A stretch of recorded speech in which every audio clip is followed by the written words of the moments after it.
कहते हैं कि जिस दिन देश के विकास में युवाओं की भागीदारी होगी उस दिन निश्चित तौर पर हमारा देश जो है वो तरक्की करेगा।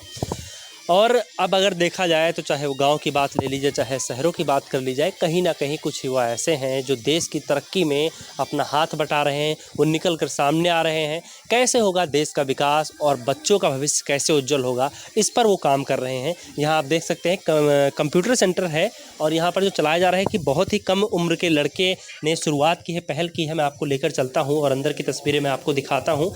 आप यहाँ पर अगर आएंगे तो देख पाएंगे यहाँ पर थ्योरी चल रही है, यहाँ पर बच्चों को पढ़ाया जाता है और कंप्यूटर सेंटर है ये। पीछे लैब है, यहाँ पर बाकायदा उनका जो नोट है वो तैयार करवाया जाता है, सारी चीज़ें लिखवाई जाती हैं।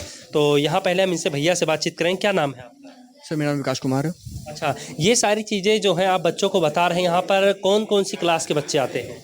यहाँ पर सर हम लोग किसी भी क्लास के स्टूडेंट को हम लोग नॉलेज दे सकते हैं। जैसे अभी कंप्यूटर जो है हम लोग के आधुनिक एक इम्पोर्टेंसी बन चुकी है, तो हम लोग क्लास 5th से लेके जितना भी हायर एजुकेशन तक का जाता है वहाँ तक हम लोग कोई भी नॉलेज दे सकते हैं यहाँ पे।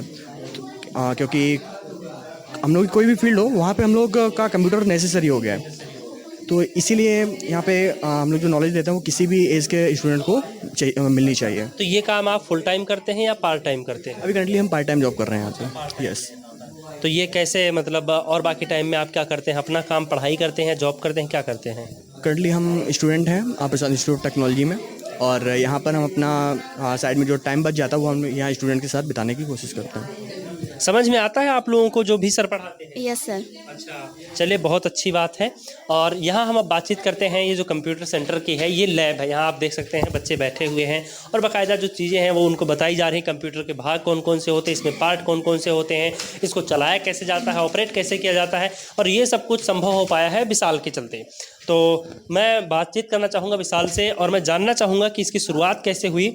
आप देखने में काफ़ी, मैं थोड़ा सा उधर हो जाना बाबू, मैं बैठ जाऊँ ज़रा। तो आप देखने में तो काफ़ी कम उम्र के लगते हैं और इस उम्र में जहाँ लोग यही कंफ्यूज होते हैं कि उन्हें क्या करना है, आप कंप्यूटर सेंटर चला रहे हैं। कैसा रहा ये फैसला और अभी आप किस मुकाम तक पहुँचा? आपको क्या लगता है आपने जो चीज़ें अपने माइंड में डेवलप करके जो सोच के शुरुआत की थी, क्या वो चीज़ें वाकई में हो रही हैं? जितना हम सोच के शुरुआत किए थे उससे अच्छा रिजल्ट हमको मिल रहा है, ठीक है। और यहाँ तक पहुँचने में हमें बहुत दिक्कत पड़ा और बहुत मुश्किलों का सामना करना पड़ा, ठीक है। लेकिन अब हमको दिन पे दिन अच्छा रिस्पांस मिल रहा है, अच्छा रिस्पांस मिल रहा है, और आप भगवान की कृपा रही तो और आगे बढ़ेंगे। ऐसा बहुत कम देखा गया है कि देश में युवाओं की जो भागीदारी रहती है विकास में और बच्चों को पढ़ाने में, खास करके शिक्षा पर अगर बात किया जाए फोकस बहुत ही कम रहता है। आप जिस एज में हैं और इस एज में बहुत सारे लोग ऐसे होते हैं जो बहुत ही ज़्यादा कन्फ्यूजन में रहते हैं। कैसे लिए ये फैसला, दिमाग में कैसे आया? देखिए, इसमें हम मतलब पूरा योगदान हमारे पिताजी का रहा। वो मतलब हमको करके दिए, बस हमारा योगदान है कि हम पढ़ा रहे हैं। पूरा योगदान हमारे पिताजी का रहा कि मतलब हम कहीं और पढ़ा रहे थे, वो कहें कि मतलब वो बोले कि मतलब हम खोल दे रहे हैं, आप घर पे चलाइए, किसी के यहाँ मत जाइए चलाने। तो पूरा योगदान हमारे पिताजी का रहा। पहले भी आप कंप्यूटर ही बच्चों को सिखाते थे, बताते थे? जगह सिपा में पढ़ाते थे, दूसरी जगह। ये सारी चीज़ें फिर पिताजी ने मदद की, फाइनेंशियल जितनी भी वो है वो उनकी तरफ से खाली हम यहाँ शिक्षा दे रहे हैं लोगों को, बस। तो ये बताइए, अभी जितने बच्चों को आप सिखाते हैं, बताते हैं, कितना वक्त हो गया है?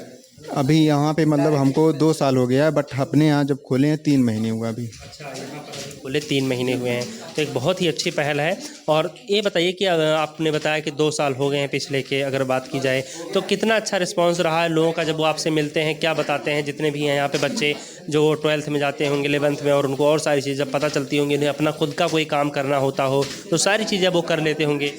हाँ, तब हम यही बताते हैं कि मतलब जिसे आप क्या करना चाह रहे हैं पहले उनसे पूछते हैं, फिर उनकी राय जो रहती है उस पर हम बताते हैं कि मतलब आप ऐसे करिए, या जिस बेस पे उनका काम रहता है उसी बेस पे हम उनको आगे बताते हैं कि अगर तैयारी करने वाले हैं तो उनको तैयारी करवाते हैं, या फिर अगर बिजनेस लाइन में जाना चाहते हैं तो वो भी ट्रिक बताते हैं। जैसे भी उनका इच्छा रहा, उनको जैसे मन का वैसे हम कराते हैं। कौन कौन सी क्लास के बच्चों को आप ये सारी चीज़ें शिक्षा देते हैं? यहाँ से हमारे देखिए, हमारे 11th के भी कर रहे हैं, 6th के भी कर रहे हैं, BA पास होकर भी कर रहे हैं कंप्यूटर, मतलब हर क्लास के लोग कर रहे हैं यहाँ। यहाँ तो जैसे अगर जिस किसी को बेसिक से सीखना हो तो बैच वाइज होता होगा। हाँ, यहाँ पे बैच बैच होता है। भले ही आप दूसरी में हो, तीसरी में हो, कोई फ़र्क नहीं पड़ता है।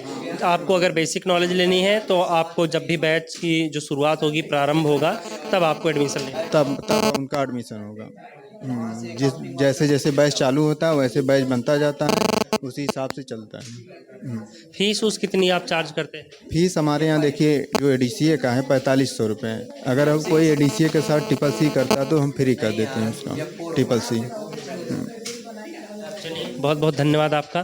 तो यहाँ आपने देखा कि विशाल भाई कितनी अच्छे तरीके से सारी चीज़ें बता रहे हैं, बच्चों को पढ़ा रहे हैं। बड़ी अच्छी पहल है ये लोगों को करना चाहिए। और भी जितने युवा हैं जो बेरोज़गार हैं, बहुत सारे ऐसे हैं जो खाली बैठे हैं, तो उनको ऐसी चीज़ों की शुरुआत ज़रूर करनी चाहिए जिससे आपके साथ साथ समाज के और ही जितने बच्चे हैं उनका भी भला हो सके। फिलहाल इस वीडियो में इतना ही। कैमरा पर्सन आकार के साथ आदर्श मोहन, सनराइज न्यूज़, जौनपुर।